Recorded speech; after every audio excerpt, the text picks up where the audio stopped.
dia. Se o processo de ressocialização de um adulto depende já é complicada, de um adolescente esse processo é 1000 vezes mais complicado. Como transformar esse adolescente, que é difícil de ser ressocializado, num agente das políticas públicas que são desenvolvidas pelo Estado? É sobre esses e outros assuntos que nós vamos conversar no programa de hoje. E quem vai conversar comigo sobre esse assunto é o defensor público Murilo Guazelli. Acertei? Isso. Guazelli, que é também presidente da Associação dos Defensores Públicos do Maranhão. Bom dia. Bom dia, Elda. Primeiramente, obrigado pelo convite. Seja É um prazer muito muito grande para nós estarmos na Assembleia Legislativa mais uma vez, junto com esse programa. Outros colegas também já passaram por aqui, então...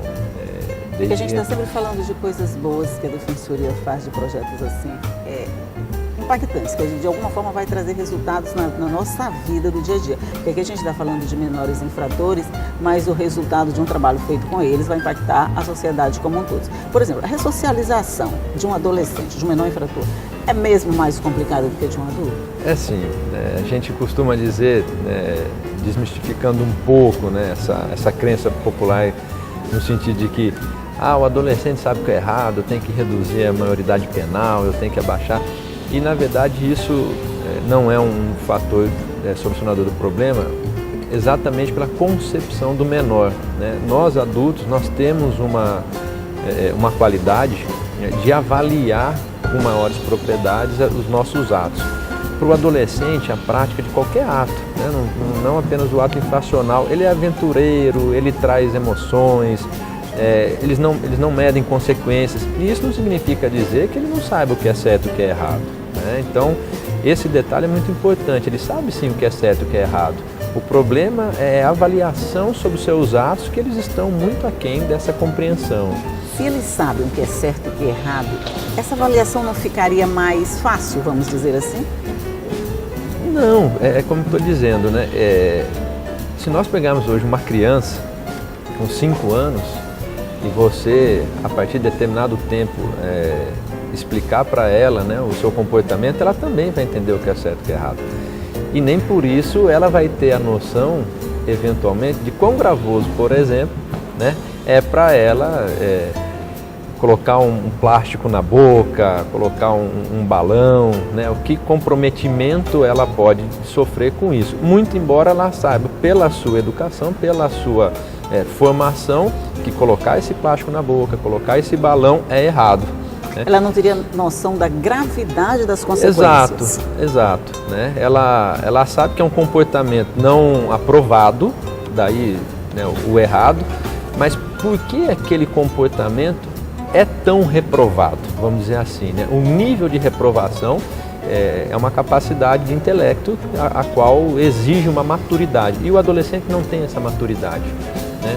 E essa fase desafiadora, vamos dizer assim, isso é errado, então eu não sei bem por que isso é errado e por que eu não posso fazer, então eu vou lá e faço.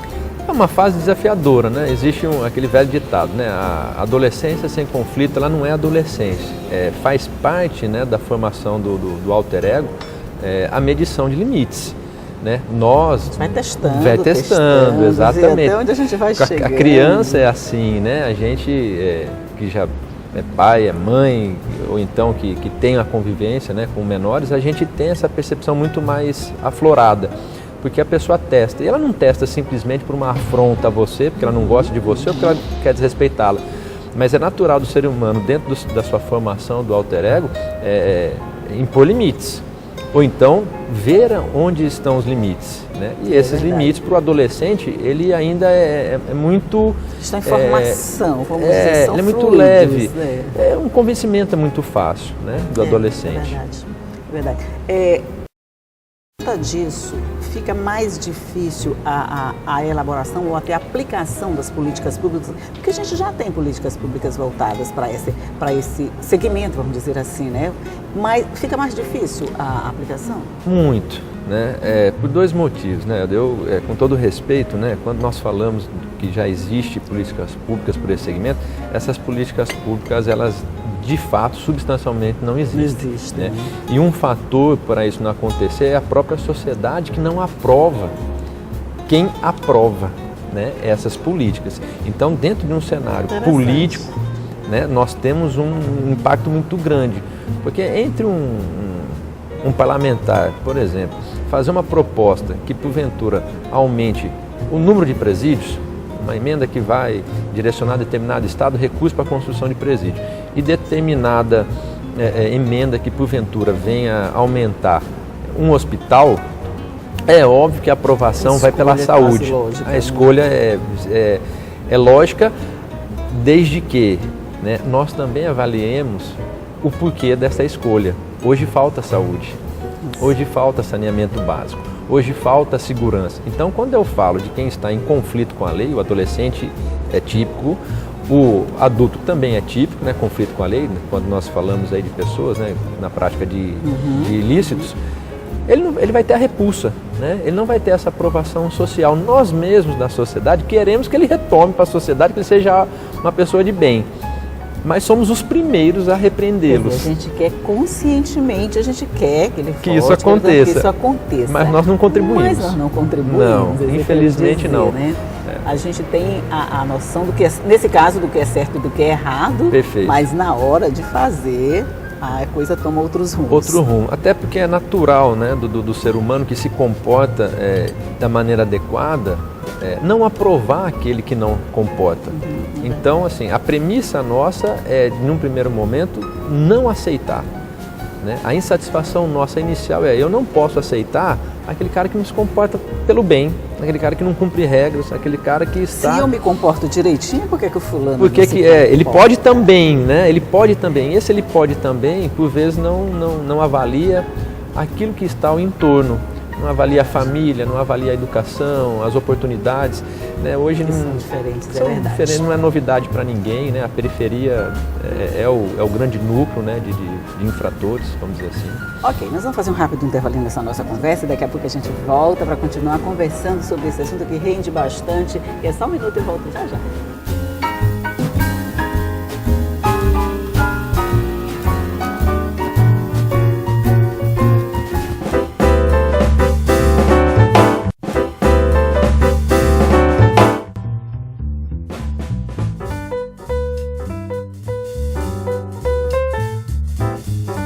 Voltamos para o nosso segundo bloco de conversa aqui sobre problemas dos menores.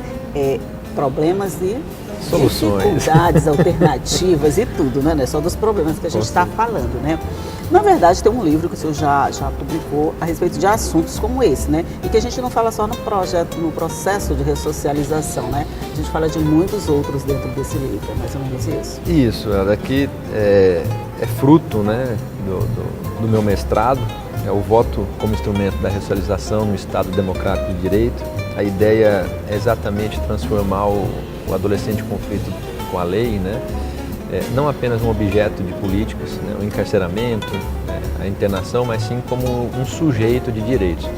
E, na minha concepção, isso só pode acontecer se ele for participativo dentro da sociedade.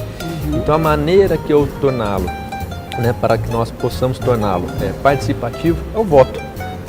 O cidadão exercer um direito cívico, né, a ponto de influenciar um sufrágio, influenciar uma eleição, fazendo com que aqueles que se pretendem a serem eleitos por este voto vejam no adolescente um potencial eleitor. Sim. E a partir daí direcioná-lo, né, para políticas públicas que de fato vão fazer com que esse adolescente em conflito com a lei receba um tratamento diferenciado que não aquele simples encarceramento. Mas quando o senhor fala que ele é um sujeito e através do voto ele vai se tornar esse sujeito, hoje a gente já tem a eleição, o voto permitido a partir dos 16 anos. Hoje ele já não é um agente dessa, ou melhor, ele não pode ser um agente dessa mudança? Pode. Nós não temos ainda essa cultura, né? Até porque nós não podemos esquecer que a partir de 16 anos o voto ele é apenas facultativo. Né? Ele tornar-se obrigatório com a maioridade, né? Aos 18 anos. Então, é natural que se nós não tivermos uma educação, uma alteração da nossa cultura, de que, ainda que facultativo, seja importantíssima essa participação, nós entraremos num conceito meramente normativo, ou seja, eu posso, mas não o faço. Então a ideia é com que quem possa, de fato faça, e ao fazer, provocará essa mudança. Eu posso, mas não faço. É porque eu estou desencantado com a situação? Porque eu não me sinto estimulado a participar da situação que está aí? É porque eu não tenho incentivos nesse sentido? Um pouco sim, não tenha dúvida, né? Como eu estou dizendo, nós não temos, né, dentro da nossa legislação, até mesmo na própria Constituição, uma regra de impedimento, né, para que o adolescente que esteja internado, por exemplo, né, cumprindo medida socioeducativa, não vote. Diferente do adulto, que quando acontece o trânsito em julgado da sua condenação, tenha lá a suspensão dos direitos políticos, que alguns até discutem essa constitucionalidade ou não, mas existe. O adolescente não. Então, por que não acontece? Política pública.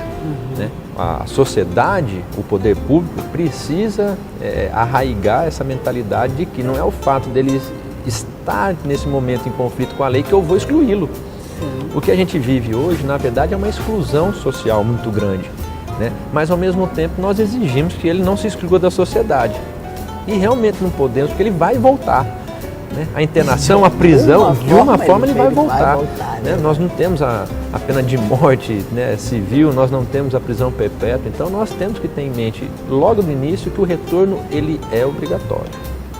Esse retorno vai acontecer. É bem complicado, porque quando a gente fala assim, eu sei o que eu estou fazendo, eu sei que eu não deveria estar fazendo, aí muita gente diz assim, não seria melhor penalizá-lo para ficar um pouquinho mais fácil essa percepção na cabeça dele e mais fácil ser atingido pelas leis, pelas coisas. O menor não pode ser imputado, o menor vai passar 3 meses na cadeia e vou sair.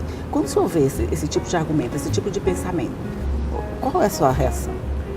Nós precisamos acostumar com uma questão que, embora seja muito subjetiva, né, que é a ideia de tempo, né, nós não podemos perder de vista que o tempo para o menor passa diferente para o adulto. Né? A adolescência ela é um momento cuja tramitação é muito rápida. Ou eu faço acontecer nesse momento, ou a formação está completa e não vai mais ser possível essa alteração. Ou uma alteração com muitas dificuldades. E quando nós falamos, para o menor não tem sanção, isso daí também nós não podemos aceitar. Né? Porque hoje, no Maranhão, né, vamos ser bem pragmáticos, todas as unidades hoje de acolhimento de adolescentes em conflito com a lei estão superlotadas. Nós temos adolescentes internados que é uma prisão, só muda o nome, né? Que num primeiro momento é até 45 dias, mas com a sentença ele pode ficar até 3 anos. Né? Então, dizer que assim, não acontece nada com adolescente, isso daí também é uma falácia. Agora, por que isso acontece? Porque se nós compararmos com um adulto que pode ficar 5 anos, isso gera talvez essa discrepância, né, de compreensão. A sociedade se frustra um pouco? Demais, frustra muito. Até porque a própria sociedade não tem as políticas públicas que desejam. Quando eu, trabalhador, saio de casa às 5 da manhã, de bicicleta, porque não tenho condição de pegar um ônibus, e mesmo assim me esforço, né, para fazer o bem, para andar com a retidão, sou assaltado, a primeira coisa que essa pessoa quer é a vingança. É verdade. A natureza do homem faz com que o seu descontentamento desague na vingança, né? E a sanção, ela tem essa natureza não de vingança, mas de retribuição, né? Você falou, mas não é melhor o adolescente receber? Ele já recebe. O grande problema é que está faltando o segundo ponto, né? Porque toda sanção, ela tem uma dupla finalidade. É a retribuição, que é o mal pelo mal. Eu não roubei, então agora eu também vou ter um mal. Vou ser internado, vou ser preso.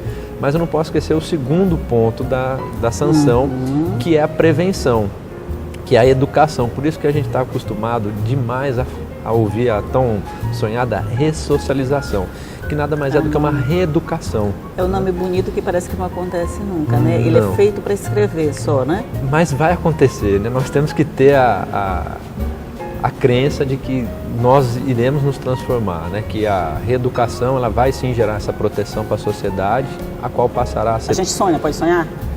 Eu acho que mais do que sonho, né? Eu acho que nós podemos planejar. Então vamos planejar. Deixa eu mostrar aqui o livro. Isso aqui aproveito, né? Fica uma lembrança. Muito obrigada. Deixa eu só mostrar aqui. Como é o voto como instrumento de ressocialização no Estado Democrático. Tem que eu mostro. Para cá. Ok, aí a gente faz de novo um rápido intervalinho e daqui a pouco a gente volta para continuar conversando sobre esse assunto. É só um minuto.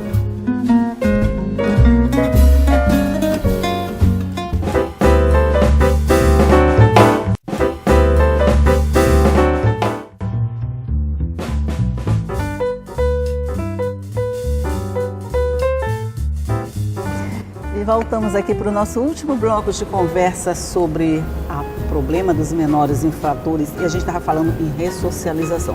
Processo de ressocialização. É um nome bonito, todo mundo fala, como eu disse, é bonito também de escrever, parece que não está saindo muito do papel. Na verdade, doutor Guazelli, o que é ressocialização? Bom, Elda, brevemente nós temos que retomar um pouquinho a sanção, né? Olha, eu vou até esquentar nosso café para a gente falar sobre ressocialização. Porque nós temos a finalidade da sanção e que num primeiro momento ela era mera retribuição, era o mal pelo mal, né? Você cometeu algo errado, precisa ter algo contra você. E no segundo momento percebeu-se que na verdade isso não dava resultado, né? Que na verdade o que eu precisava era transformar, então eu precisava ensinar a pessoa para que isso gerasse uma prevenção, isto é, para que ela não fizesse mais. E por fim, verificou-se que na verdade era preciso as duas coisas. Num primeiro momento, de uma maneira imediata, eu retribuí. Até porque, como ela não sabe viver em sociedade, eu precisaria proteger a sociedade, excluindo. Mas, obviamente, ela não poderia ficar excluída por completo, ela iria retornar e retornando com essa prevenção. Então, precisava daí ter uma reeducação essa pessoa, ensiná-la a conviver em sociedade, né? E numa concepção de proteção à sociedade surgiu essa ideia de ressocialização. Então eu reeduco para que ela aprenda a viver em sociedade, ou seja, eu preciso ressocializá-la. O grande problema, né, é que muitas dessas pessoas sequer tiveram socialização. Se a gente tiver o primeiro passo, como pode ter o segundo? Como é que eu vou realocá-la na sociedade se ela já está excluída? Exato. É mais ou menos assim, você fez o errado, eu vou tirar você daí, mas... Ensiná-lo, quer dizer, eu estou punindo você, mas como você vai voltar para a sociedade, eu preciso proteger a sociedade de você, para isso você vai passar por um processo que é de ressocialização. Aí você volta bonzinho para essa sociedade que vai te aceitar de volta. Todo mundo está feliz. É mais ou menos isso? Isso, tecnicamente bonito, é isso, bonito, né? A materialização disso que é o fator complicador, né? Hoje, informalmente, nós estávamos conversando, presídios superlotados, essa ideia da própria repulsa social, né? Nós mesmos, naturalmente, dentro da sociedade, não aceitamos, né? essa transformação, né? A primeira coisa que nós fazemos é: mas essa pessoa é ex-presidiária, né? Essa pessoa é ex-delinquente, então essa pessoa já matou outra. Então, essa exclusão é natural. É seguro trazê-la para cá? É seguro trazer. Óbvio que assim, eu só vou poder, de fato, inseri-la se eu der essa chance, né? Agora, óbvio também que para nós darmos essa chance, nós precisamos de segurança. E a segurança hoje ninguém sente, porque quando você vê uma reportagem, quando você vê os dados, presídios superlotados, ausência de atividade laborativa, a escola normalmente, antes, né, dessa socialização, nunca aconteceu, famílias desestruturadas, alcoólatras, mães solteiras, né, precisando trabalhar, sem creche para deixar filho. Então, aí a gente vem puxando todos os antecedentes que não vão ser muito bons não vão ser bons. Não vão dar um bom histórico. Não, assim como, né, não vai adiantar nada a gente reduzir a maioridade penal. Pois é, aí daí a gente começa a discutir a maioridade penal, quer dizer, diminuir a maioridade penal, que hoje é 18, que a gente traria para 16, daqui a pouco para 14, daqui a pouco para 10. Seria uma tentativa de deixar esse adolescente mais tempo excluído da sociedade também? Na verdade, seria uma falsa solução, né? Isso daí nada mais do que, como eu disse anteriormente, uma maneira de você fingir que está fazendo algo, porque o anseio social é essa vingança. Então, a partir do momento que eu reduzo, eu, enquanto proponente de uma política, eu estou atendendo o que a sociedade quer e com isso eu vou ganhar apoio. Quando, na verdade, a hora que eu passar para 16, né, o tráfico vai buscar quem está com 15 anos. Quando eu passar para 15, assim, vai buscar para 14, porque não é a idade penal por si só, né, o fator modificativo. Eu preciso trabalhar a causa desse problema. não um dos problemas, né? Um dos problemas é que ele é menor, tem um tratamento diferenciado, que é diferente de impunidade, né? É bom que se diga isso. Ele responde a processo, fica internado. Só lhe interrompendo, quando a gente vai tratar as causas, não é as causas, São aí a gente várias vai entrar num processo bem mais demorado. Sim. Ele é um processo E caro. longo prazo, vamos dizer assim, muito caro, porque nós vamos tratar de causas, muitas causas, e essas vão precisar de políticas públicas, às vezes bem definidas, o que a gente não tem. Aí a gente fica meio no beco sem saída? Ficamos, né? Porque ou nós temos a compreensão de que esse investimento é obrigatório e é um investimento de grande monta, né? Se nós hoje andarmos pela periferia de São Luís, né? Eu gosto muito de, não precisa a gente ficar divagando não, vamos cuidar da nossa cidade. Se nós ficarmos hoje em São Luís e transitarmos por bairros um pouco mais afastados, nós já vamos encontrar, né, todos esses bairros aí sem saneamento básico, sem esgoto. Nós vamos encontrar todos esses bairros sem creches, escolas com funcionamento, né, talvez integral seria uma excelente oportunidade para permitir que aquelas pessoas que não têm condição de contratar uma secretária, que não tem uma pessoa com quem deixar, possa também exercer sua atividade laborativa. Então, a falta disso daí, obviamente, faz com que o menino está na rua, né? Ele está naquele campinho de futebol lá de terra, com outras tantas pessoas, e o traficante sabe disso, né? O próprio capitalismo, a própria sociedade, essa formatação aqui para eu me incluir, eu preciso ter meu tênis, aquele boné, o iPhone, motiva demais, né? Que vira alvo de cobiça dos mesmos menores que não têm acesso a esse tipo de... A gente vai virando assim, sabe? Eu acho que é um círculo, você vai... Quase uma bola de neve. Quase uma bola de neve, quase não é uma bola de neve, né? À medida que você vai rolando, ela vai aumentando ainda mais, aumentando ainda mais. Chega uma hora que ela te engole, você não consegue mais fazer nada. Mas a gente tem luz no fim do túnel. Temos, né? Eu acredito muito que, assim, por meio, né, do voto, né, a partir do momento que nós valorizarmos demais a participação popular, porque o Brasil, por natureza, não tem, né? Nós temos assim, uma política muito de imediatismo. Isso. Quando é época de eleição, eu tenho ali, a pessoa vota, apoia um candidato, às vezes até por conta da família, mas nós não temos políticas, né, instituídas dentro de um ensinamento. Só para termos uma ideia, a gente no Canadá, por exemplo, dentro do próprio Código Eleitoral canadense, nós temos um capítulo específico do preso, no Código Eleitoral. Né? Ou seja, o tratamento é diferente. Nós vamos chegar lá. Vai demorar. Sim, não tenha dúvida, né? A gente precisa mudar muita coisa. Vai chegar lá. Essa depuração, talvez, que está acontecendo agora, essas crises, quem sabe, não serve para a gente ter um outro olhar, ou uma outra forma de ver a instituição do voto, que somos nós que transformamos as coisas. Nós estamos escolhendo, né? Isso que é muito importante. Somos culpados também. Nós somos os culpados.